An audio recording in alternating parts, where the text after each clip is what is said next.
இப்போ ஆண்ட்ரியா சொந்தமாக ஒரு படம் பண்ணுறாங்கன்னா ஒரு மெயின் த்ரெட் இல்லாமல் பண்ண மாட்டாங்க. இது வந்து நயன்தாரா அவங்க மாதிரி பண்ண வேண்டிய ஒரு ரோல். பட் ஆனால் இதில் வந்து ஆண்ட்ரியா பிரமாதமாக பண்ணியிருக்காங்க. வெற்றிமாறன் சார் அவரே சொல்கிறார், இந்தளவுக்கு நீங்கள் இவ்வளோ ஃபிரம்ஸ் வச்சுட்டு இருக்கீங்களே, நீங்கள் ஏன் நீங்கள் வேறு லெவலுக்கு போகலங்க மாதிரிலாம் கேட்டிருக்காரு. ஏன்னா வட சென்னையில் வந்து கொடுத்து அப்போ தான் ஆண்ட்ரியாவே உங்களுக்கு ஆண்ட்ரியானால இந்த மாதிரி பண்ண முடியாது, கிளாமரை தவிர இந்த கேரக்டர் பண்ண முடியுமான்னு சொல்லி பண்ணாங்க. இதில் மெயின் வந்து அவங்க ரோல். கதையை படிச்சுட்டு அவங்க ரொம்ப இன்ட்ரெஸ்ட் எடுத்து தான் நானே வரேன் சார் ப்ரொடியூசர்னு சொல்லி அவங்க சம்பாரித்த பணம்லாம் போட்டிருக்காங்க உள்ளே.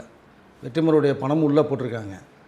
இதுக்கடுத்து இந்த அரசன் லேட்டாகிறது காரணம் இந்த மாஸ்க் ரிலீஸ்க்காக வெயிட் பண்ணாங்க ஒரு மாத காலமாக. எல்லாத்தையும் எல்லாமே முடிஞ்சு நல்ல பிஸ்னஸ் பேசப்பட்டிருக்கு, படம் பிரமாதம் வந்திருக்கு. ஆண்ட்ரியாவுக்கு மிகப்பெரிய ஒரு பிரேக் வரும்.